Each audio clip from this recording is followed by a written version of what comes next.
Hello guys, welcome to Banter Blitz with me, International Master Andrey Ostrovskiy. After some break, I hope I will manage to show a sufficient quality of play, just sufficient to have a good conversation about chess. Because if you have forgotten, or if it is the first time you're actually watching one of my streams, my primary goal is to discuss the things that happen on the board, analyze it, give you some advice. So it's not necessarily about winning each and every game. Okay, so just as usual, I'm going to look at the challenges and pick three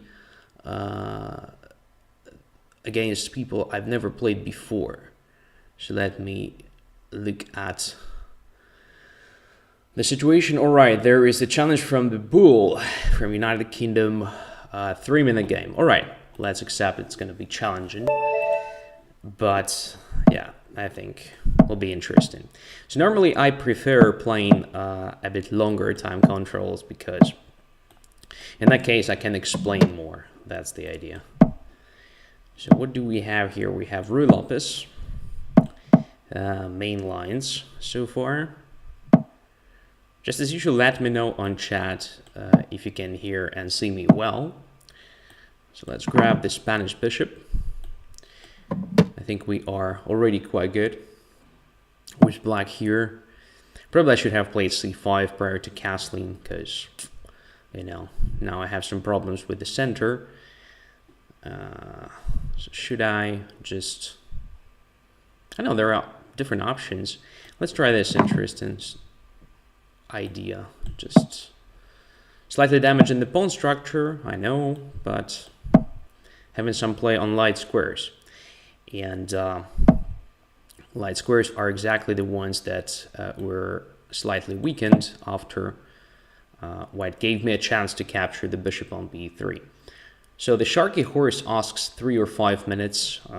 As I said before, 5 minutes are preferred. So in that case, I can explain more during the game. Okay. Let's play active chess. After all, we have pair of bishops. And we should try to open the position, because bishops prefer open positions. Oh, f2 can be captured now. I think it's a huge blunder. Yeah, let's just do it. I guess bishop to e3 was still fine for white. Now we should be winning, right? We won the exchange in addition to a pawn. Yeah, it's a terrible position for white, I think. Let's open the diagonal a8, h1. After all, it was the main idea behind playing c5. And here comes another terrible blunder. Well, the bull, you should work on your tactics. Basically, yeah, that's the reason why you lost this game. Actually, giving up that bishop was a positional mistake, in my opinion. But after that, the position was still absolutely playable. So here, as I said, during the game, probably c5 was a bit more accurate than castling, because in that case, if white plays d4, I don't have a problem with the e5, right? It's easy to protect after queen to c7. What happened in our game after d4, if I want to protect the pawn and I don't want to take on d4 giving white a pawn center, I have to do something like knight to d7, which was most likely also possible. But there are some tricks after d takes c5 and queen d5. So something like that. I was a bit afraid of that. So like attacking my rook, attacking e5 simultaneously. Most likely there is a tactical solution to it, but I didn't want to risk it. Another idea of mine was just to play bishop e6 first, kind of provoking d5, but if white just steps back, then again, how to protect e5. Not so clear, because if you play knight d7 here, then after d5, the bishop is trapped. That's why I decided to take on d4, but then my opponent just blundered twice, and that was it. So after bishop takes c5, bishop to e3, I suppose was still possible, because if I play something like d4, there is at least rook to d1 pinning my pawn. Maybe it's possible just to take on d4 and then to take on e4 and then to take on d4. And since my piece on e4 is hanging, it's also kind of tactically okay.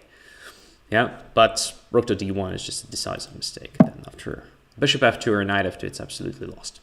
All right, thanks for the game. Let's have a look at the other challenge coming from someone I've never ever played before. Here is Amigo, 5-minute game. All right, let's accept. Never played, right? Right. Let's go. So how are you doing, guys? The chat on Chess24 is somewhat silent.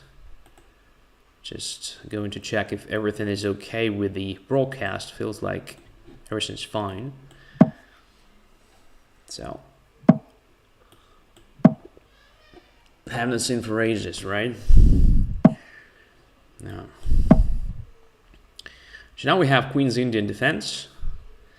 Most likely it will transpose to no. I thought white would play g3, which is the main move, where after I usually play c6 with the transposition to close Catalan. But bishop g5 is probably an attempt to play hybrid variation. So let's see. Bishop goes to b7.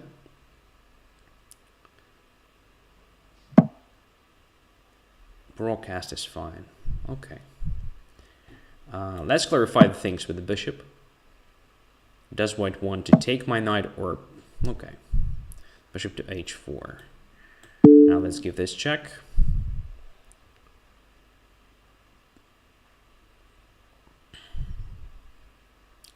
And here is the choice between knight d2 or knight to c3. And what's interesting, on d2, both knights can go. So white should choose. I guess knight to c3 leads to the main line. This one should be not that great for white.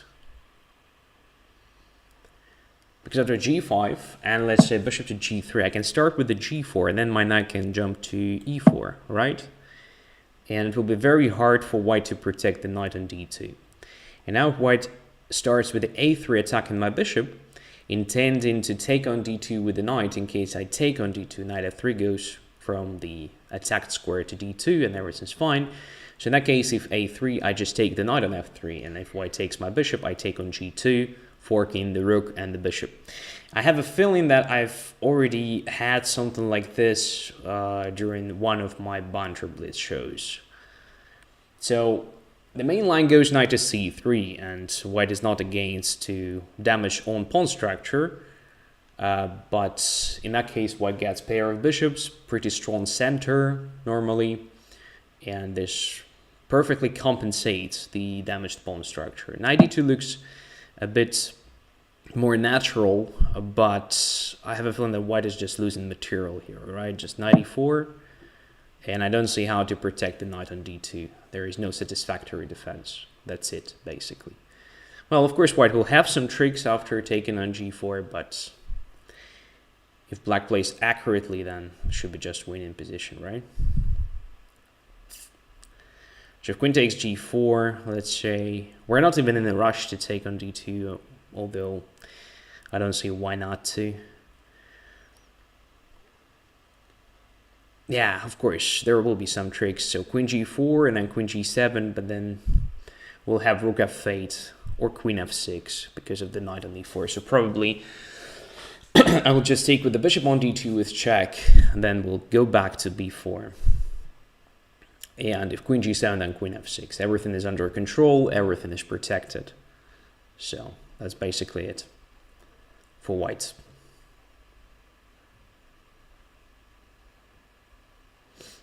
That's a typical thing when you play something like bishop g5. So h6, g5 followed by knight e4. Typical thing for Nimzo Indian defense for various lines when the bishop is on g5, I mean. There's a Leningrad system where the bishop goes to g5. There's hybrid variation when there is a mix of Nimzo Indian and Queen's Indian defense. And you should be always, like, you know, should be waiting for this operation. That's why the right way to react to this check is to put the knight on c3, and with a slight transposition we get this main tabia from the hybrid variation, where after You can play queen c2, let's say. Black usually takes on c3. I don't remember immediately, or first playing this. Bishop goes there, takes, there's something like that. And white plays d5, trying to damage this nice tandem. So if pawn takes, then knight goes to d4, attack at f5, and e6 square is kind of weak. So as you may notice, yeah, white's pawn structure is not ideal, but black also has some weaknesses here, and this probably compensates the things. So position, in my opinion, is pretty much balanced. All right, let's go. Further, one more challenge from someone I've never ever played before, not a single game, and then we'll just get back to taking challenges one by one. All right, there is the Sharky Horse from Netherlands. Let's accept. And I'm playing with white pieces, so the first game with white pieces this time, which is nice. I love playing with white. Because, well, what's a paradox? If we talk about the theory, an opening theory, then I know much more, my black openings compared to my white openings. But I have no idea. In my opinion, it's just, a bit funnier to play with white because you can dictate, to some extent, of course, what is going on the board. Of course, it depends on the strength of your opponent. So, for example, if the difference is not that high between white and black, then, yeah, there's just a little advantage of playing with white pieces, I guess. A tiny one. Well, I think this exchange is good for me. Why? Because normally in Ruy Lopez exchanged, black's main advantage is a pair of bishops, and if we exchange one of them, there is no such an advantage anymore. One may argue that, okay, there was a compensation for damaged pawn structure, but now white also has damaged pawn structure here. But I think that having this doubled pawns is much more interesting than having those, because those doubled pawns that don't give black any advantage, while this pawn on e3 covers d4, so black doesn't have this typical plan like c5, knight e7, knight c6, knight d4, using that square as an outpost. The same is about f4 square. Now f-file is open, and later on I can probably continue with the minority attack here, and this rook on f1 will be very helpful. Just imagine g4, g5 in the ending, creating some weaknesses. And also I can think of playing d4 at some point, so those pawns are important. That's why I guess I'm already slightly better. So let's clarify the things here. If black wants to a castle long, then black should be ready to meet this attack. b4, a4, b5 and stuff. If black doesn't do that, well, okay, b4 is also a move that grabs some space, maybe prepares something like knight b3, knight c5 at some point. So restricts black, in other words. And I can afford making this move because black no longer has a dark squared bishop on the board. So I believe putting my pawns on dark squares are just fine, you know. They're just okay there. Okay, now I think, what happens if I just play a knight takes e5? I mean, is it possible? So knight takes e5, if f takes e5, then queen h5, just a pawn up. If bishop takes d1, then knight takes d7, attacking the rook on f8. Alright, so after knight e5, what's going to happen? Something like queen h3, g takes h3, bishop takes d1. That's probably what's going to happen there. And then we can play knight d7, rook d8, knight takes f6. I think it's interesting. Let's try it. I hope I'm not blundering anything. So if queen e8, then I just go back with the knight on f3. Why didn't I do this before black castle? Because when the king was on e8, it was protecting queen. Now it's no longer protected. That's why I guess it's interesting action. Yeah, by the way, after queen h3, I can also step back to f3 with the knight. Could have been also an interesting pawn structure. Well, but in this case, I'm just a pawn up for nothing, right? Should be technically winning position for white now. Yeah. e5 is weak. After f6 kind of disappeared. Of course, I understand that technically it's that pawn f6 which went to e5, but it feels like it's just disappeared, right? And yeah, still no squares for that knight. That's why I think e3 is not a problem for white, but a great advantage. All right, so yeah, my pawns are doubled, but this pawn on e3 really restricts that knight. Whilst my knight has some interesting perspectives. So now if black protects the pawn on e5 with the help of knight to g6 move, I can just play knight to c5, attacking the queen and the pawn on b7. And then I can play queen f5. I don't know. Looks very, very good for white in each and every line. All the pieces are much more active than black's ones, in addition to extra pawn, all right? So again, you should be very careful about tactics, especially if it comes to pieces that are not protected. You should actually watch them and make sure there is nothing your opponent can do against them. Like the bishop on h5 was not protected and the queen on d7 was not protected. And I played knight e5 using both factors. Right? Now, queen d7 is under attack. Pawn on b7 was also under attack. Here I wanted just to play queen f5. Dealing with the defender of the b7. Creating this threat of queen f7, followed by something like knight to e6, looks very dangerous for black. For example, if b6 has been played, and queen f7 check, king h8, knight to e6, attacking g7 and c7 simultaneously. Right? So here, knight e6, next move. G7 is under attack, so there is a sort of a checkmate. I think queen g8 is kind of forced. Don't see any other defense, to be honest. And then we're going to take on c7, right?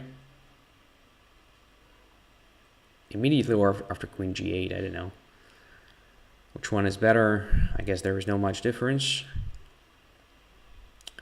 Well, the only difference is that my knight may be trapped there. This may be tricky.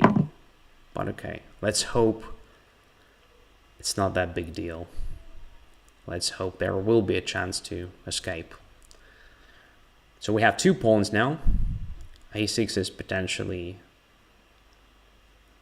a problem for black. This may drop, right?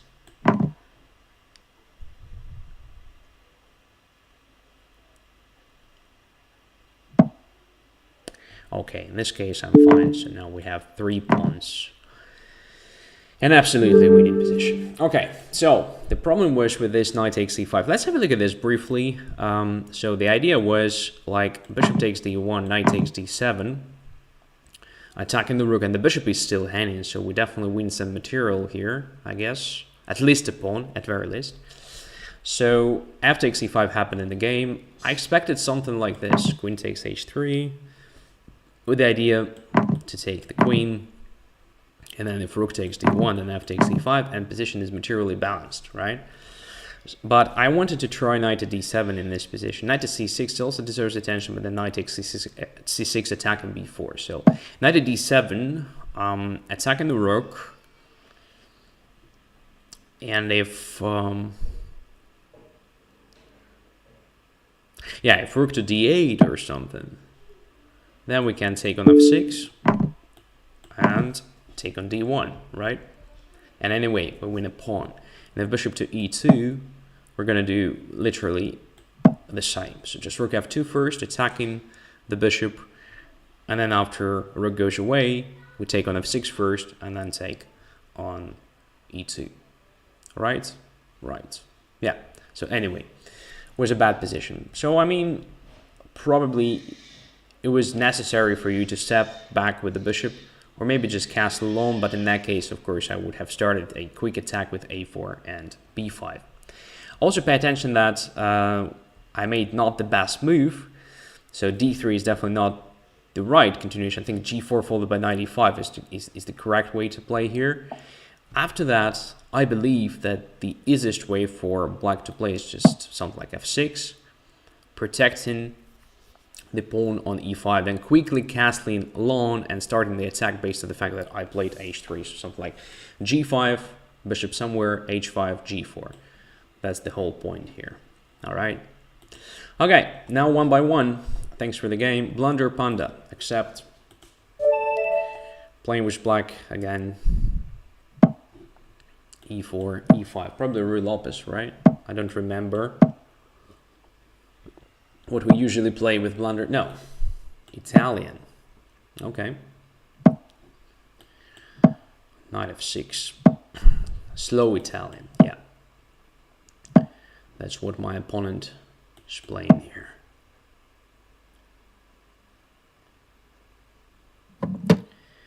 Castling. I usually respond with h6, restricting the bishop on c1. And then I usually castle as well. All right.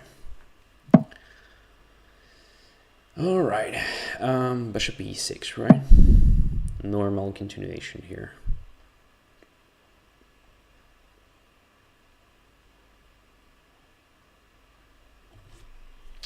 So the idea is just to get rid of this light squared bishop. It's like Ruy Lopez. It's usually very annoying. This guy. If we get rid of it, well, ideally using the knight, but with the bishop is also fine. Then we benefit from it. And as far as I remember, there is a nice trick. I might be wrong, but I think it's exactly this position. That's why it is important to play h3 at some point. Well, maybe I will lose this game, but I guess that's the trick here. And now knight to e3. I've seen this in one of the games. I don't remember where, but maybe it was a different position. Yeah, there was definitely a position with the pawn on a2. So, I'm gonna lose this game, I guess. Because yes, indeed, I grab the bishop, no questions, but my knight will be trapped there.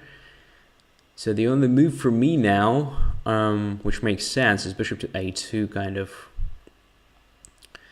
targeting that rook. And at best, I will have... What? What the hell? What are you doing? What's going on? Oh, bishop a2. I'm winning what? No, it's absolutely a strange decision for white. So you can play something like b3 or b4 now, and if I take there, my knight is trapped. So that's the thing. Okay, in this particular case, of course, I will take on b4 twice, and I'll have a lot of pawns. So I will have a rook, lots of pawns for your two minor pieces, but well, b4 is not the move you have to make, right? So you can play something like b3, let's say, just continuing with the development. So it's far from being clear, like bishop b1, knight b1, and the knight is trapped. Blunder Panta, you just resigned in an absolutely playable position. Moreover, maybe you're even better in the long run. Come on, don't give up so early. Well, this trick exists. And it is much better, of course, version for black when the pawn is still on a2. There are some lines when it's possible. In that case, I take the pawn on a2. With the a4, it's a much better version for white, actually. All right? Yeah, so just play b3 and play on. Come on. So, okay. But I think it was a very useful game because now you know this trick and now you know that it's not the end of the world for white. Okay, something interesting. Onam is the next, except... Okay, white pieces. Let's go.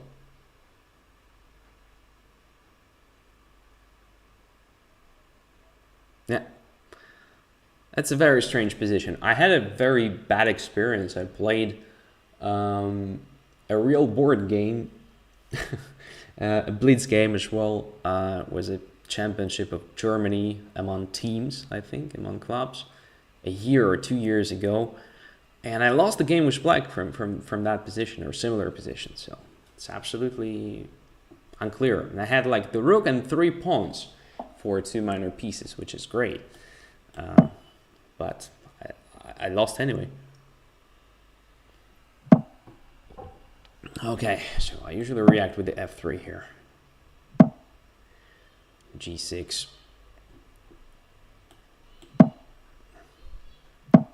Okay, that's just all the same, right? We play what we usually play here. Nothing is gonna change under the sun, right? Okay, normally I just undermine that pawn. This time I want to bring my knight to b3.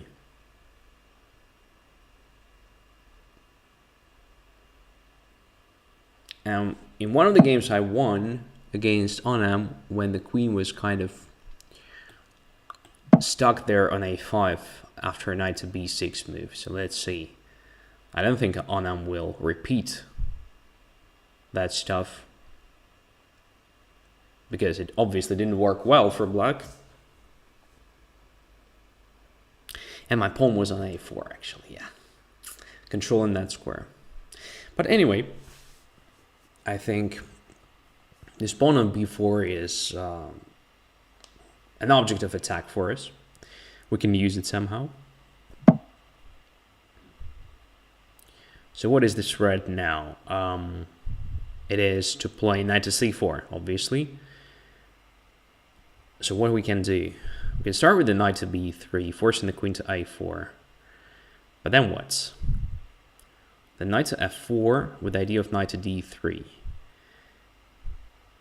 Maybe we can start with the knight to f4 move here. So c4 is under control, right? And what I want to do is to attack b4 as soon as possible. Maybe just right now after knight to d3, or maybe a3. a3 looks very interesting here, because it's indeed hard to protect for black. This b file is stuffed and pawn is pinned, so b takes a3 will not work. Now I can just take on b4, right, with the queen. I can start with the knight to b3 and take with the pawn. I think this is even better. I'm not sure where the queen goes now. If queen a4, then just a takes b4, because my rook on a1 is now protected. And again, I win the queen on m. It's a sign. You have to do something with this opening, because it's the second time you lose a queen against me. Yeah, different versions, different positions, but the result is the same. Queen is trapped. Come on. Now, obviously, you can play knight to c4 now and lose only one piece, but it's still absolutely lost position, right? Absolutely lost position. Yeah. Okay. There is nothing to comment.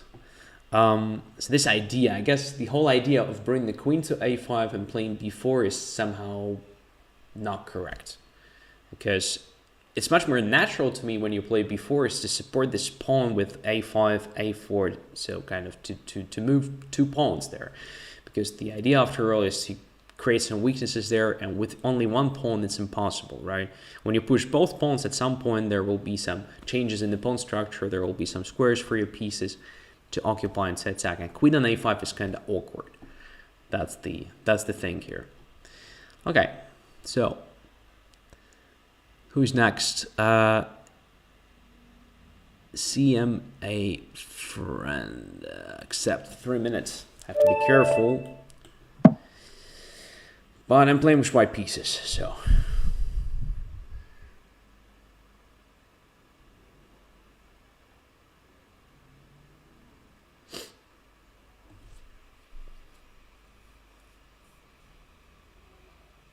Okay, so waiting for opponents. I don't think we're going to wait for a long time. But look, games are quite short today, so maybe it's fine to wait a bit longer than usually. but it doesn't feel like my opponent is going to make a move. So I'll start counting seconds. 5, 4, 3, 2, 1, 0. Abort. Sorry. Next one. Well, the queue is quite long, as we may notice. Hungry Eagle now. Accept. Playing with black.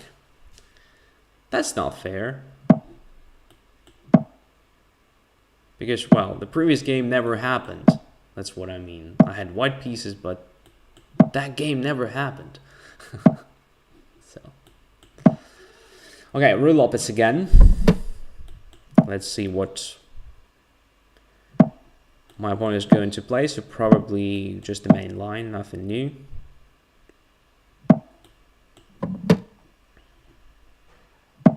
You know, let's try Breyer. I usually play h6, this Mislov variation, but I want to try this one here.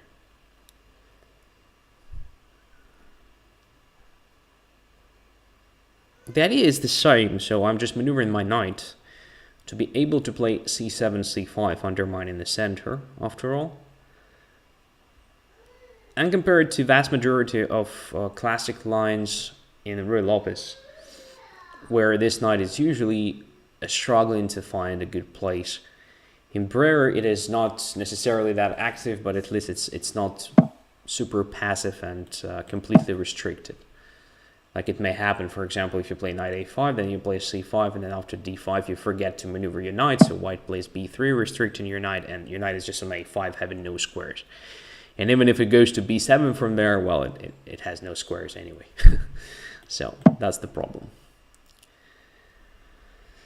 Okay, and the next is just like in, again, majority of classic lines of Ruy Lopez. You just play rook e8, bishop f8, then maneuver your bishop or exert some pressure on e4, that sort of stuff. Intended knight to f5, right? So just playing g6 here. All right.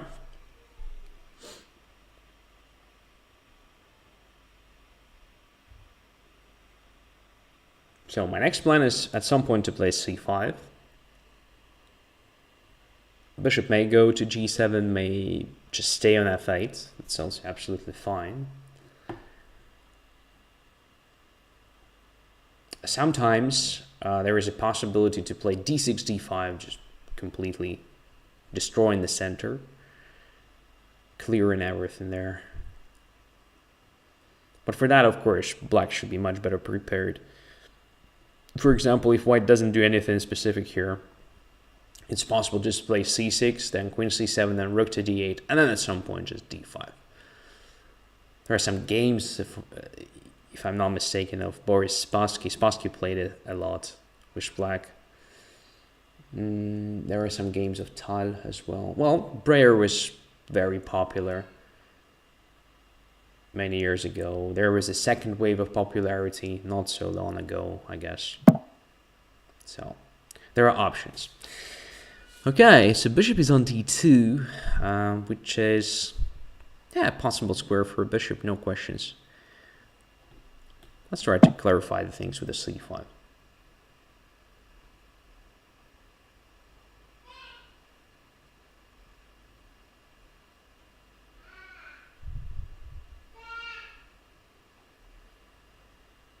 Normally, I think it's better for black to wait until white plays a4, weakening the b3 square, and then c5, d5, and c4, where if white plays b3, it weakens the position a bit. But in this particular case, I have a feeling that this piece's placement with the bishop on d2 is not necessarily helping white in any way, so I guess it's fine that I play it this way. Aha! I didn't expect that at all. Well, I don't believe that's a good idea for white to exchange my bad bishop. Well, my kid is making some noise. Yeah, but now he was captured by mom. All right. So I definitely don't want to take on h6 here because it helps white to improve the queen. So if white really wants to grab my bishop, let it be on g7, in which case I will just recapture with the king, and queen will be not able to get to h6, right? Right. Now, my bishop on b7 doesn't look necessarily great, so something like bishop c8, bishop d7 can be a valid choice at some point. But first we have to come up with some prophylaxis on the king side. Because if white jumps with the queen to g5, let's say we cannot play h6 in the view of knight f5 check, using the fact that my pawn g6 is pinned and then h6 drops. But we don't have to play that, right? We can play knight to g8, for example. Doesn't look that bad, right? If I'm not mistaken, can be okay. Simply king to h8 right now is fine, because if queen goes to h6 after that, I just play knight to g8 then. Right? Yeah, so let's try this one. I guess it's okay. Just little prophylaxis against this knight f5 or knight h5 check. Knight on f6 is protected, so I should be safe here. And now I may want to maneuver my knights to something like knight d7 or maybe knight g8, just trying to simplify the things there. I have some slight advantage in space on the queen side here, so bishop on c2 doesn't look that great, honestly. Should be just fine. Okay, so now after knight g8, I think the exchange of queens is forced, right? Because if queen goes away somewhere, then knight on h4 is hanging. If queen g4, then bishop c8 is pretty cool. Maybe I win a piece even. Queen takes d8, rook takes d8, and that goes back to f3. All right now I think it's a great time to relocate my bishop. That's the last bad piece in my position. Okay, let's just play this move. A file is controlled by both sides. Yeah, I think it's just a pleasant position for black. Oh, here is a, this Kramnik student is discussing the smoking stuff. And there is a thing that Kramnik student has reduced the consumption of cigarettes. 50% cut since March. Well, in March, I completely stopped smoking. Since then, I didn't smoke a single cigarette of any form and shape. So, those are my news.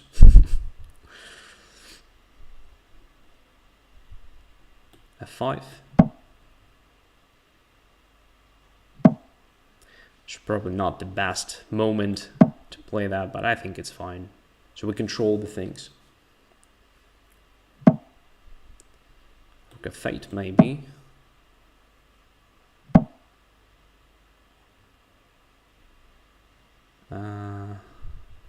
Okay. My opponent is just in severe time trouble. That's the problem. That's why I'm going to win this game, I think. Because, yeah, I mean, black's position is great, but it's far from being winning or something. It still requires a lot of effort to actually achieve anything. But one of the maneuvers that is possible in this position is to play something like knight c8, knight b6, knight a4, attacking b2. And it's not clear what white is going to do in this situation, because pieces are quite passive, right? So, yeah. What to say? Bishop d2 is too passive in my opinion. So instead of playing that, I guess a4 is the right way to play. And then after c5, d5, c4, and bishop to g5, for example, and bishop to e3, we get into one of the main tabias in Breyer. And as you may notice here, you don't have to put your queen on c1, which is ugly. You can just put it on d2, very natural square. and d4 is protected, and there is no chance for me to take on d4 and take your e4 pawn. So everything is just fine for white, right, and very natural. So that is something that could be recommended. Bishop d2 is also playable, no questions, but then I think if you play something like that, it's better for you to try to undermine c4, so playing b3 maybe, or maybe even b4, I don't know. And then queen e2, so trying to force me to do something like that, in which case you can then just play b4, stopping me from playing to c5, or maybe even c4. Also interesting pawn structure. So something like that, all right? Yeah. Otherwise, well, not that bad. Let us continue. So here is another challenge from I'm not sure. Yeah, let's just accept.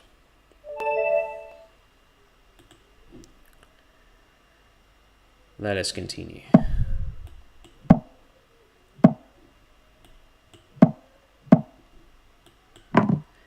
And here comes Scotch. The main line after knight c6 or just knight to c3, which is also absolutely valid choice. Okay, seems like the main line. Nice. Usually extremely dynamic opening. So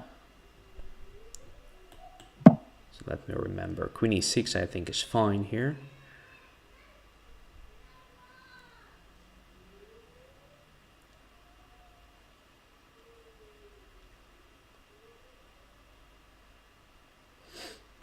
Yeah, back to the topic of smoking. It's indeed hard to give up.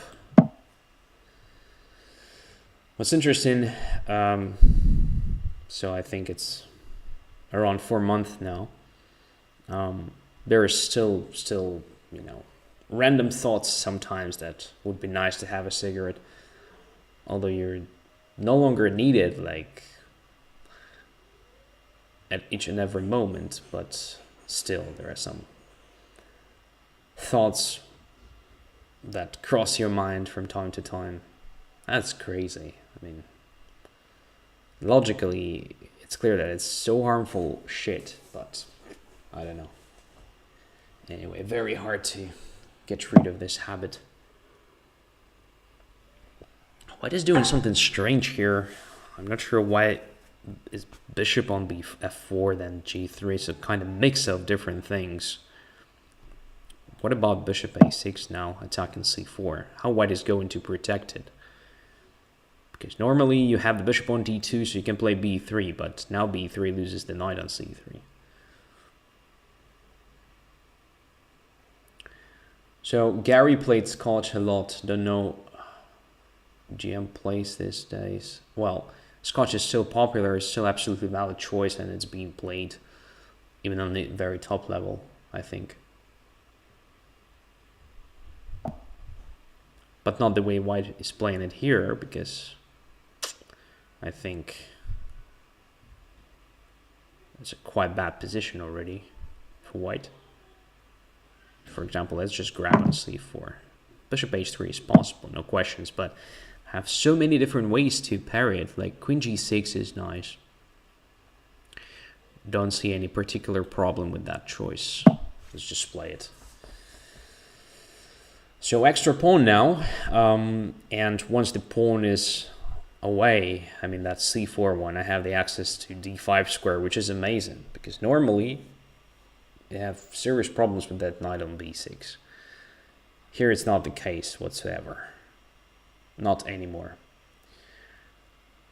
So that pawn is indeed very important. And queen f3 I think is another blunder, because now I have bishop to d5 moves. The knight is pinned, right? So it was possible only because of winning the c4 pawn. The question from Crowning Student, why not queen d5? Oh, I didn't notice that. I actually noticed the possibility to put the piece on d5 only after white played queen to f3. You're right, Crowning Student. So queen to d5 is amazing. It's a very strong move. Now the king is prevented from castling. Rook on h1 is hanging, and queen is coming to e4, right? It's absolutely lost for white. Yeah, queen d5 is much better. You're right. You're right. So yeah, I think you mixed up some things here. I believe bishop d2 is the right move. One of the possibilities. Queen e4 is another option. There are many moves actually, but bishop d2 is the most natural to me. So whenever I play bishop a6, now you just play b3, no problems with that, right? And then g3, bishop g2, just like you played.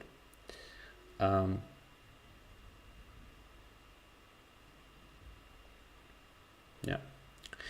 All right. Let's continue. The next challenge. Patrick, accept. And again, playing with black pieces.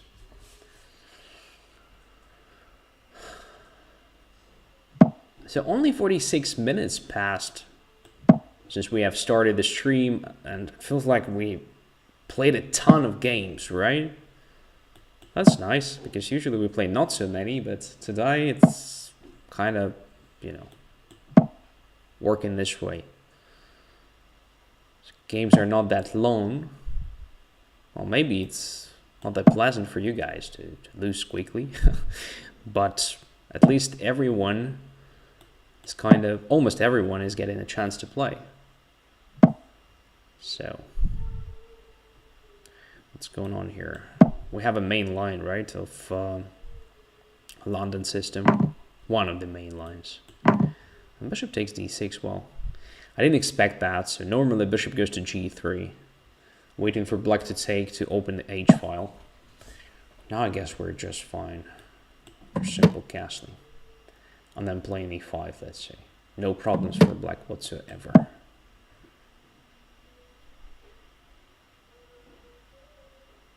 Well, pretty much. I mean, it feels like a Caro-Kann pawn structure reversed. But it indeed means that black has no problems in this particular case. So my queen on d6 is not necessarily that great, right? It's a bit vulnerable. We have to be careful about it. Yeah.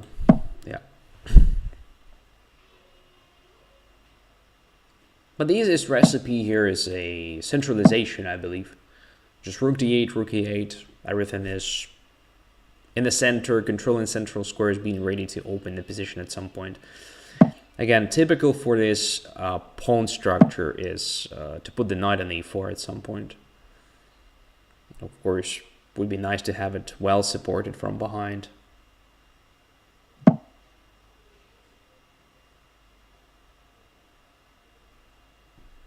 Rook e8. The smoking even increases the risk of going blind. No, I want to see the chessboard. Well,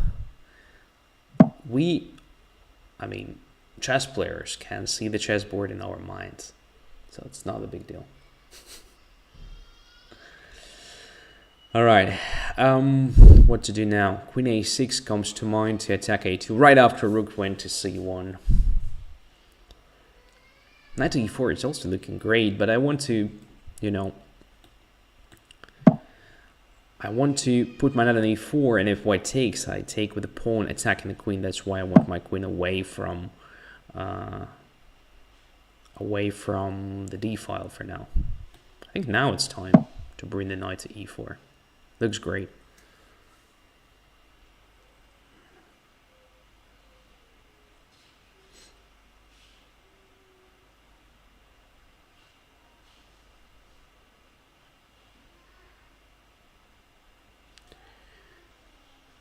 So, I think black is doing great here. Like, no weaknesses. That pawn along h5 d1 diagonal looks annoying, at least at very first glance. c3 is kind of vulnerable. I can attack it more. So I don't know. Is it a blunder? So what happens if I take on e2, rook e2, and then play, say, knight to g5? Isn't it winning material? Like knight g5, bishop e2, extra exchange. I think it's fine. Let's do it.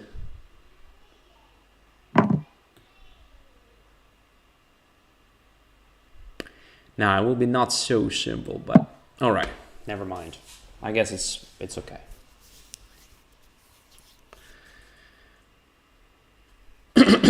So, the problem for white here is that the knight is pinned, and there is no other piece being able to cover f3 right now, and I'm attacking it twice. If knight takes g5, I just take on e2, right? And I'm in exchange up. And so like bishop h7, I just go f8, right? I can also go to h8 if I want, because if knight takes f7, I take the bishop, knight takes the 8, rook d8, I'm a minor piece up. But I think king f8 is just easier, and yeah, just extra exchange. For just one pawn, I believe. It's not enough for white to compensate it. What can we do now is just to insert h6 move. I don't know. Let's try it. All in all, if I go away with the bishop, there's bishop takes h7 and then bishop back.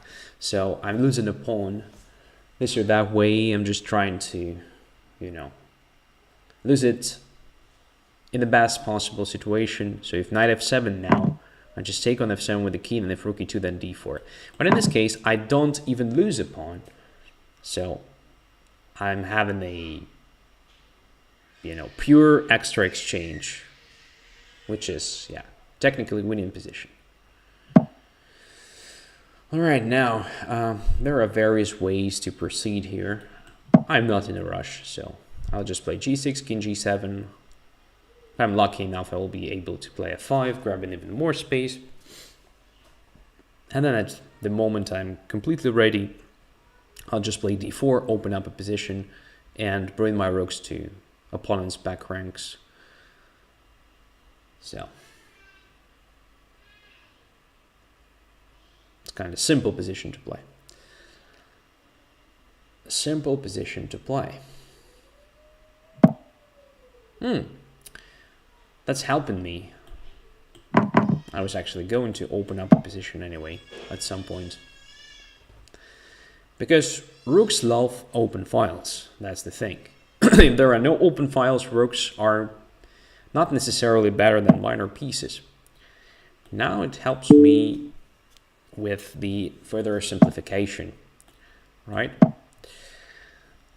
Which is also great if you have extra material.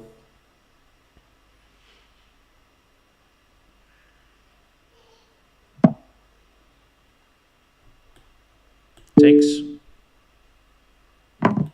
And f5, as I said before. I'll just bring the king to f6, closer to the center.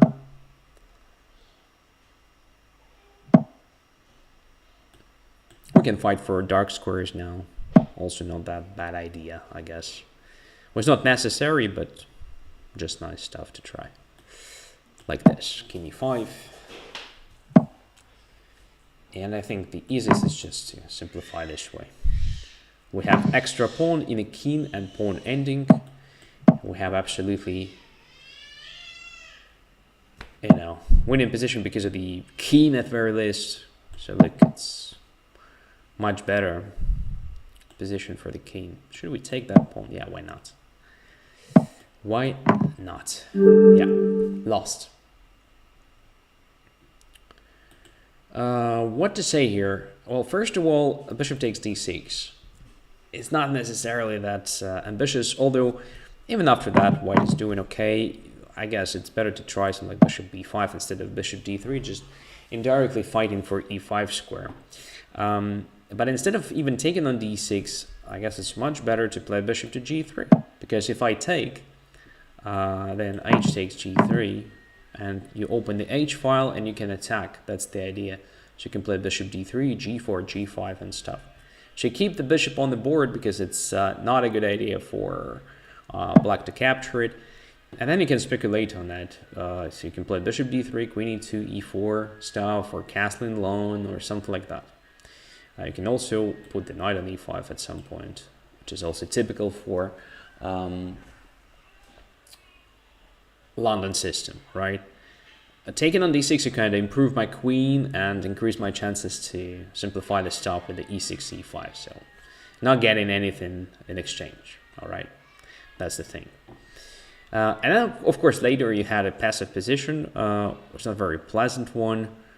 Maybe you should have tried somewhere here. Let's say, yeah, instead of playing bishop to c2, I guess it's better just to take on e5, then to play knight f3 with the tempo, and then to play something like h3, just preventing me from playing bishop g4 at least. All right, the same pawn structure again. It's happening. Yeah, it happens from time to time. But I hope you can still hear me and can still follow. I'm not sure what's going on. All right, let's continue. So let me know in chat, by the way.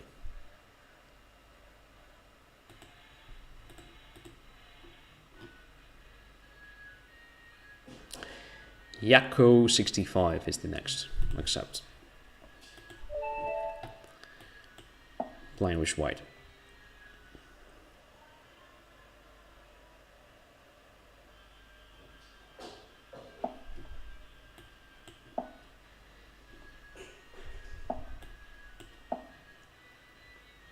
Then we have Ruy Lopez.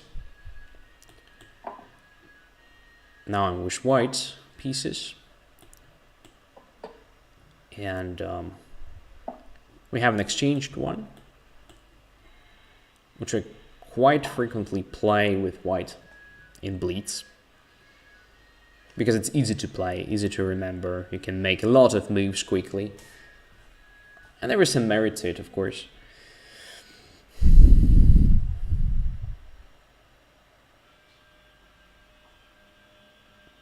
It's not considered the best. And if black plays correctly, it's pretty balanced, but what is not balanced? Just tell me. Nowadays.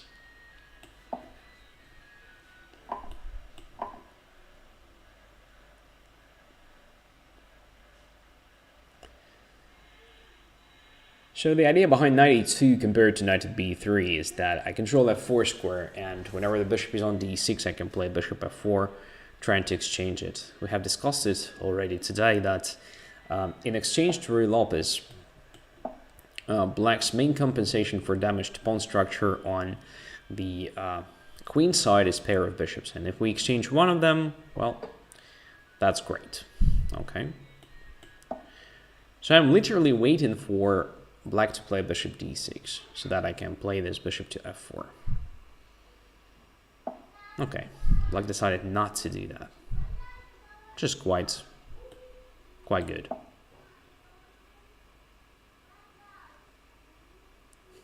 The question, what is this red line next to your head? Well, let me have a look. It's actually the pattern on my wall. So yeah, it means nothing. It's just an abstraction.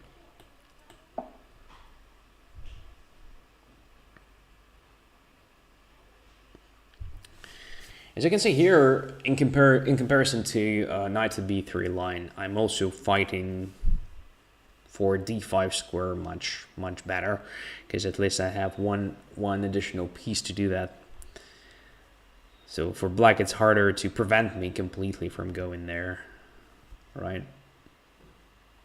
So graphics student says video and audio are not in sync. Yeah, that's right. That's because a few minutes ago, my computer was just heading for a second or two.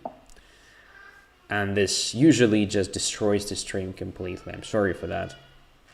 Yeah.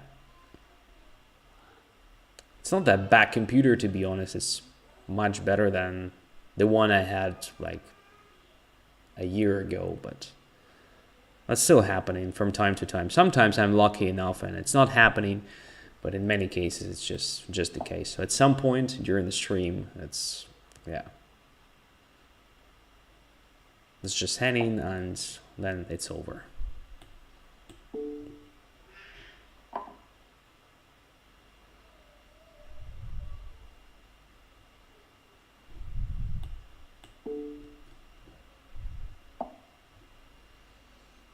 Okay, now I think I can bring the knight to e6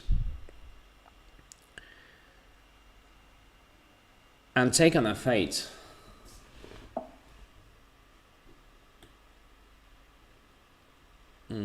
don't know if that is the best way to play, but at least now black no longer has a pair of bishops, right? And if black doesn't have a pair of bishops, this means I simply have sort of extra pawn on a king side, because my pawns are not damaged there. But anyway, it will be extremely hard to prove anything here. So I guess black is still doing fine. Knight d4 is coming, so I think I have to cover that square somehow. Maybe like this. Yeah, I guess it's just equal position, simply. So if black is not going to make a terrible mistake here, I think it's pretty likely that it's going to be a draw.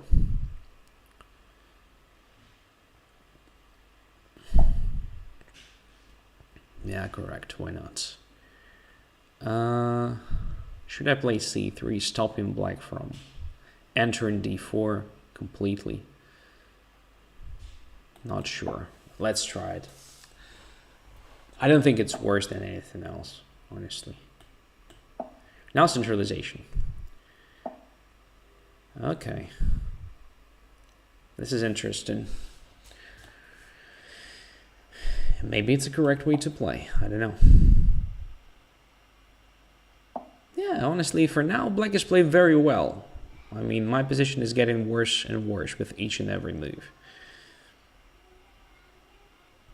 Let's just go there. It's a passive and terrible move at first glance, but the bishop is protected there, so if knight d3, I just play king e3 and I'm fine.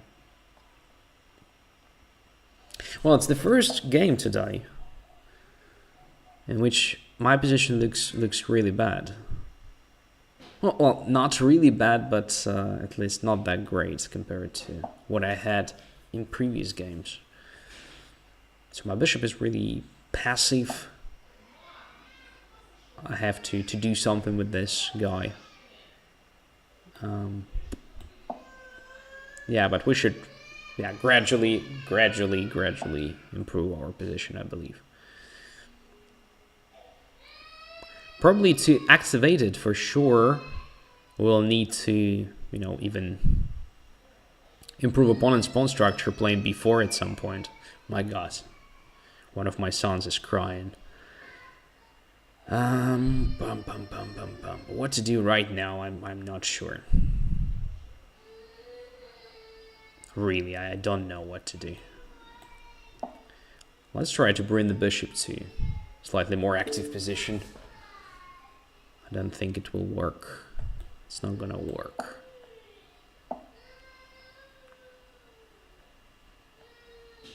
No, it's not working at all. So my bishop is super passive anyway.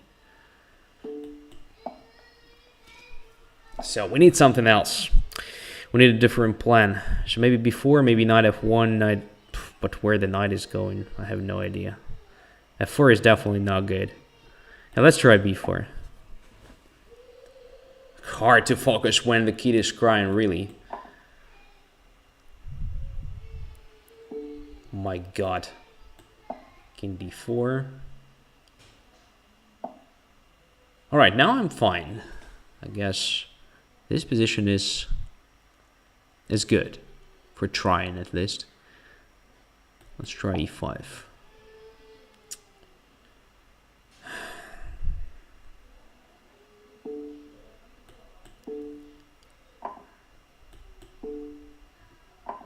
Yeah, nothing specific anyway.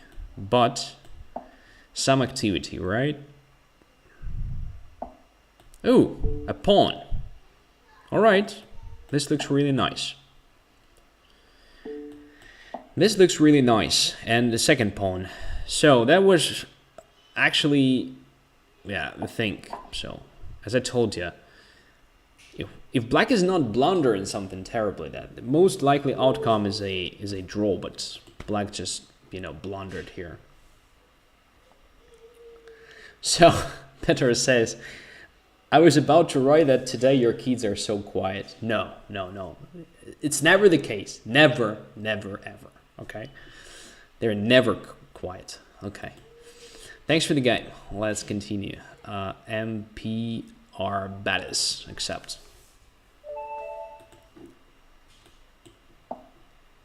Let's go. So, white pieces, and I promise no more exchanged Ruy Lopez stuff here. I'm fed up with that, so I'm gonna play normal chess.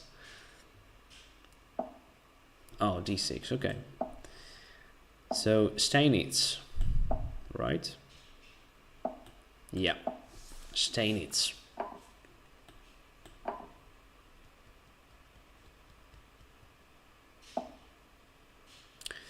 Bishop e7, very strange way to play Steinitz, to be honest. So let's just grab space. I mean, I don't see anything wrong with this approach.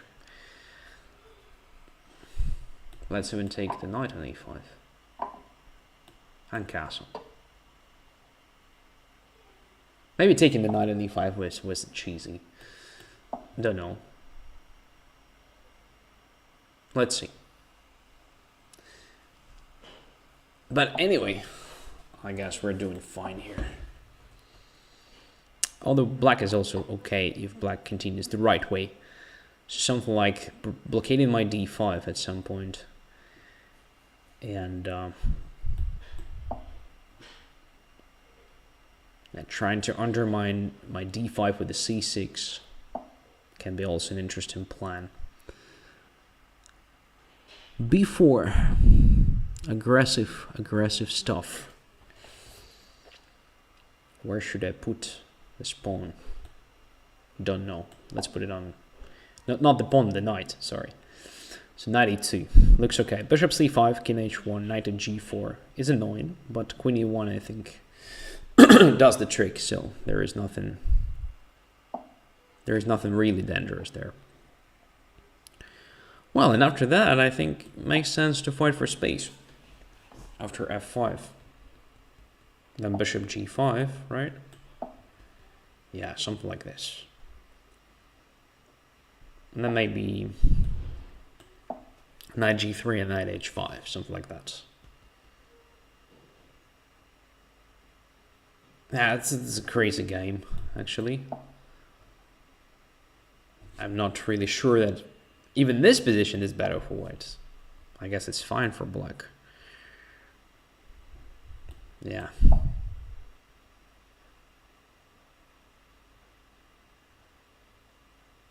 So the previous game and this one are definitely not impressive. Definitely. Probably because I have played already so many games today. And it's time to finish gradually. Don't know. What could be my other object of attack here?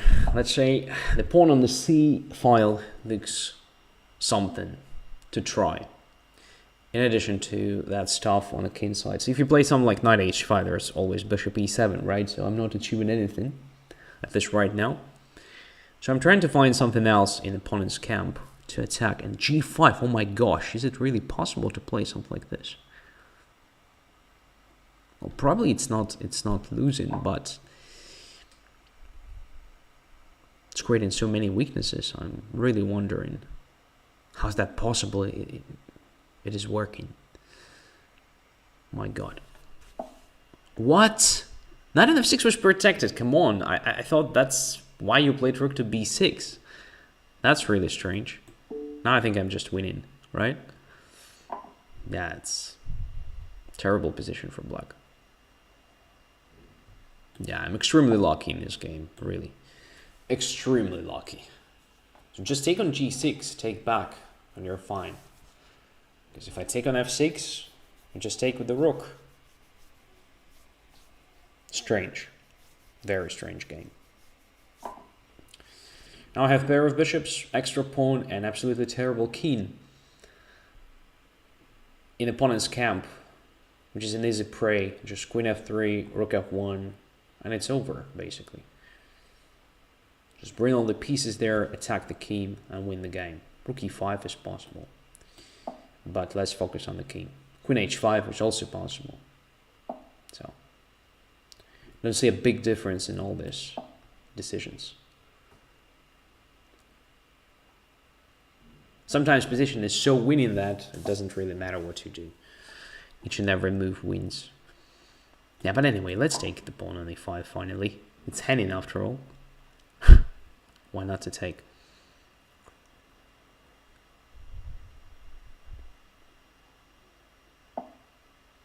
Alright, rook e6, right?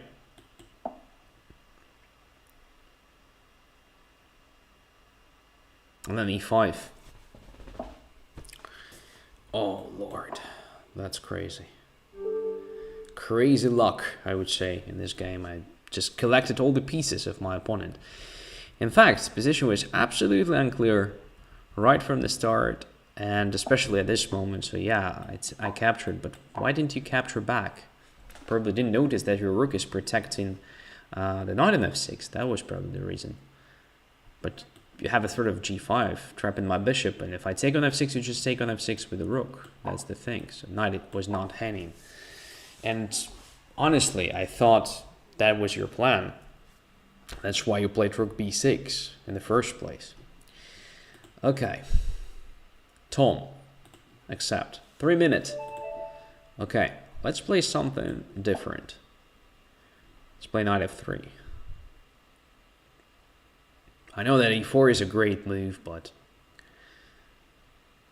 well, sometimes it's important to change the direction, not to be stuck in just one particular pattern of positions. The question is if Tom is still here. Maybe he's not. Or she's not. It's just a nickname. So, come on. That doesn't feel like Tom is there, so abort. Next one is UTE 2001. Accept. Knight f3, take 2. Let's go. UTE. Yeah. Opponent is there, so the game was started. Now it gives me some central stuff here, right? Let's play e4.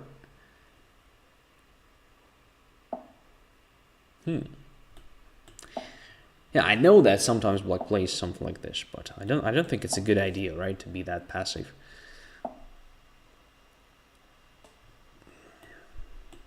Let's just develop our pieces in natural squares. I guess it's a good strategy. It's a good strategy here. And then attack at some point. Clarifying the things with the bishop. Who knows, maybe black wants to take. Yep, okay. I'm not against that. I'm just increasing my central presence here because my pawn now supports the one on d4. And also now I have a pair of bishops, right? And e5 is just losing the pawn, right? So let's just grab the pawn. I don't see any drawback behind taking that pawn.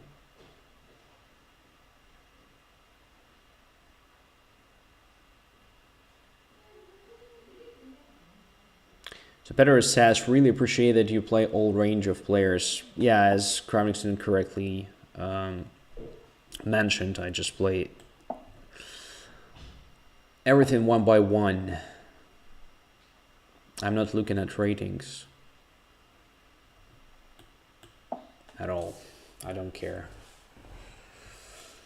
So bishop c4 now. Attacking f7. Yeah, black's position is terrible here.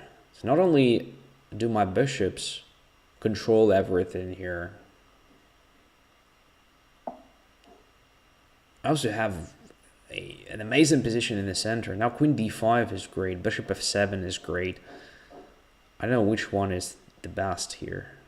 I guess everything wins. Let's play queen to d5. Attacking f7 and the rook.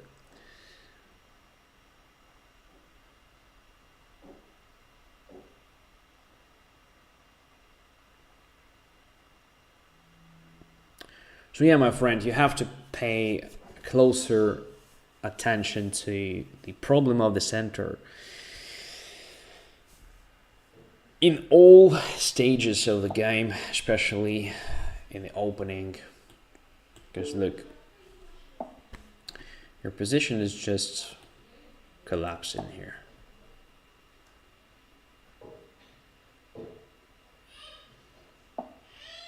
Rook f8, okay, queen h5. e6 is coming, f5, f6 is coming, I mean, rook f3, rook h3 is coming. There are so many ways to win this position.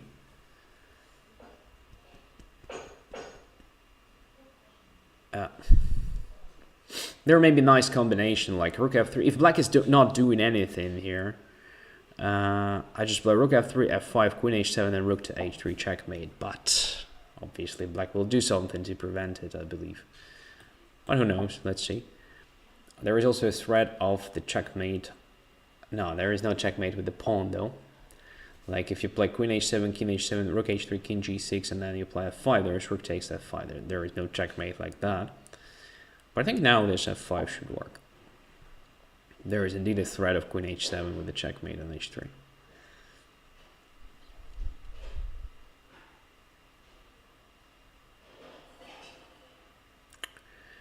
Yeah.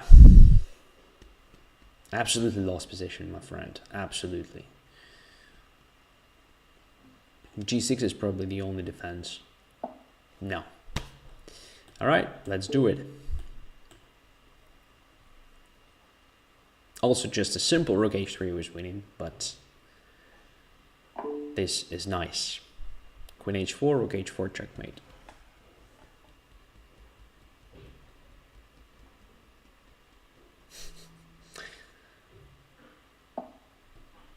Yep. Game over. So the center, tactics, everything, actually. The most important part was here. So you gave me just the center, and then you also gave up your bishop so that I managed to strengthen my center here. Have pair of bishops, great center, so what is obviously much better already in this situation. At this moment. And king. Accept. 3 minutes. I'm playing with black pieces.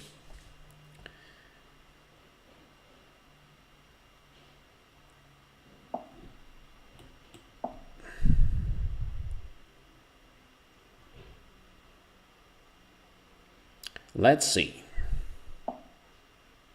Okay, bishop c4 immediately.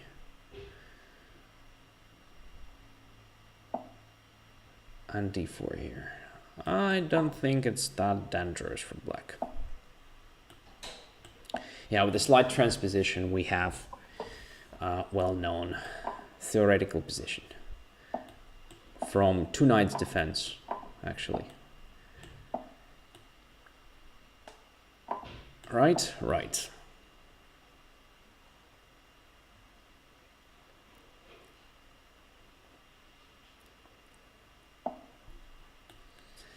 I like to make this move here.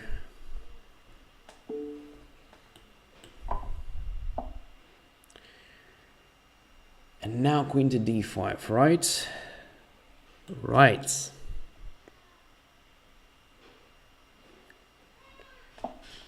And then king to d7. And the king is fine here. It's really hard for white to attack it, right? Let's take that one.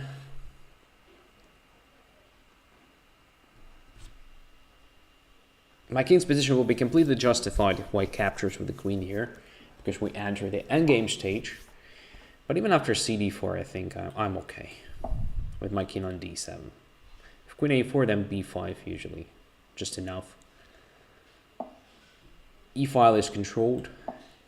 C file is also controlled potentially. And now we start the attack because we have a middle game stage with opposite colored bishops, right? So the one who starts the attack first usually benefits a lot. So let's do it. Simple play for black, isn't it? Probably g4 first was a bit more accurate. Indeed. Because now, yeah, we open that diagonal, but not the way I really wanted to do that. All right. Maybe it's time to fight for the c file, you know. So f takes g4 is anyway not possible for now, f4. Neither, so let's just bring the rook to the c file. Gorgeous queen on d5, right? Just amazing one. Controlling everything. Queen a4, whenever there is b7, b5. Like this. King e7 was also absolutely acceptable, I would say. But I like this position where I just control literally every inch of the board. Look at my pieces, really. They're great. Whenever you start, you know, speaking like that, it's important not to blunder something stupid, because right after that, your speech looks pretty terrible. Rook to c1 doesn't work right now, but d4 is already hanging, so we're very close to something significant, I guess. And we still control everything here, right? Still control everything. So I guess king to d8 is okay, more or less. All right. So now rook to c1. Rook takes, rook takes. Yeah, we're really close. I'm not calculating it properly. Maybe that's my mistake. But I have a strange feeling after queen f3 we're just winning, right? Maybe it's not a strange feeling. Maybe it's just truly a winning move. All right. So what's the trick here? Let's just go away. Queen g2 is coming. Oh, I missed that move. I'm stupid, really. Yeah, I have to focus. I have to focus here. Let's go there.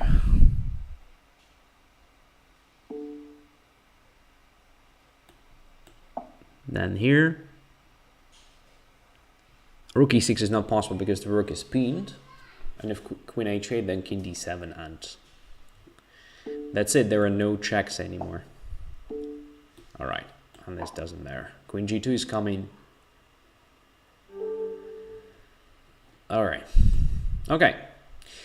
So I think it's a nice finish for today's show. Again, sorry for this problem with the sound at some point.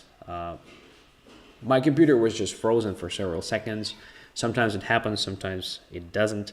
When it happens, it actually destroys the synchronization between the sound and the picture. Sorry for that. So all in all, I guess it was an interesting stream with a lot of educational moments for you. If you learned something new, I'm really happy. That's my primary goal here, to teach you something new about chess. All right. Let's continue next time. Not sure when this time is going to happen, but anyway, wish you a great weekend. Enjoy chess. Bye bye.